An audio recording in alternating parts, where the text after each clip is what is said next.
Phil, you said you were going to tell us a couple of things for the ward staff. One about a PhD in 60 seconds. Yes. And the other a tale of internal motivation and responsibility and so on. That's right. Okay. So the first thing I'll share with you then, because you're very busy people, is the 60-second PhD in leadership. This is your 60-second degree in how to be a leader. And it goes like this. Think back to the best boss you ever had. Think back to the worst boss you ever had, which is often easier to think back to. Think of all the things done to you that you hated.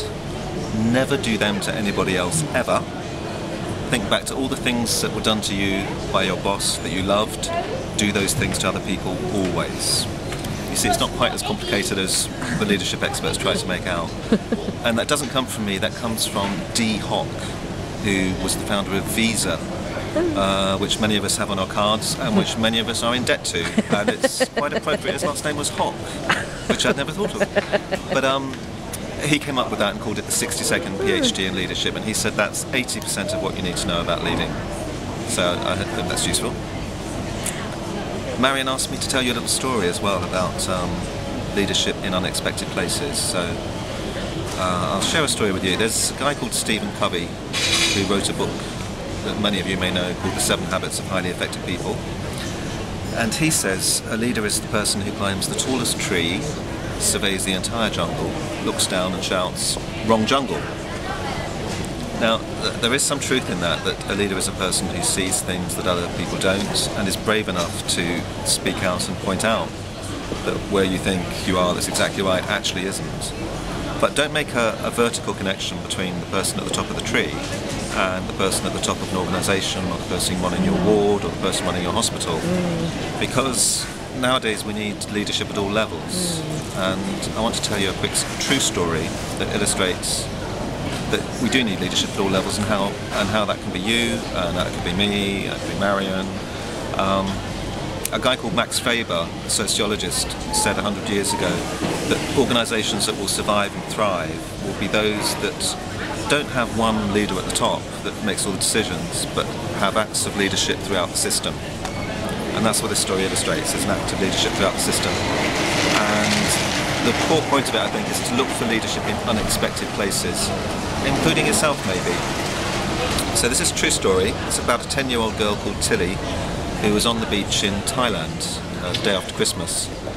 And she and her mum were looking at the sea, and they thought the sea looked rather odd. It was very flat, it was covered in bubbles, and the sea wasn't going in and out as you'd expect the sea to. And she joked with her mum, saying the sea's having a bad hair day. But then suddenly Tilly realised where she'd seen an ocean like that before. It was at school, in a geography lesson, where they were watching a video of the beach in Hawaii just before a tsunami struck it. So with a sudden sense of urgency, this 10-year-old girl, remember, just 10 years old, said to her parents, as if in a scene from the film Jaws, "We have to get everybody off the beach." And her parents listened. Tilly explained why. Her knowledge was so compelling that they moved up and down the beach and persuaded a large number of people to leave the beach. They even persuaded 2 lifeguards to get people out of the sea. And they were walking up and away from the beach when they looked over their shoulders and saw that Tilly was indeed right. Now, her parents' willingness to give leadership to a 10-year-old girl in that situation saved their lives on that day. And this is an example of leadership in unexpected places. And there were 3 things that allowed Tilly to be a leader in that situation.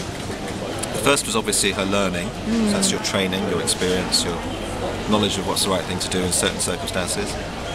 The second was her sense of responsibility towards other people, and the need that she had to step up and do the right thing. But the third most important thing was the willingness of the culture she was operating in, and in this sense it was her parents, to give responsibility to the 10-year-old girl and allow her to lead in a particular situation, because she had information they didn't have. So they weren't blind to leadership coming from somewhere you wouldn't expect it to come from. And she led them and 50 other people to safety and saved their lives. So the point of that is, when you're looking for acts of leadership, remember this guy Max Weber said it's acts of leadership, not a leader, that make a place thrive and be vibrant and full of energy and the kinds of things you want in your ward. well, not too much energy, but you know what I mean. And those acts of leadership can come from all directions, and you need to recognise them in people and encourage them in people and encourage them in yourself. So that's a true story. Tilly won a Marine Society Award 2 years ago. I think she's 15 now, and I hope that's helpful. Phil, thank you very, very, very, very much. Cheerio. Very, very welcome. Okay, bye. Bye.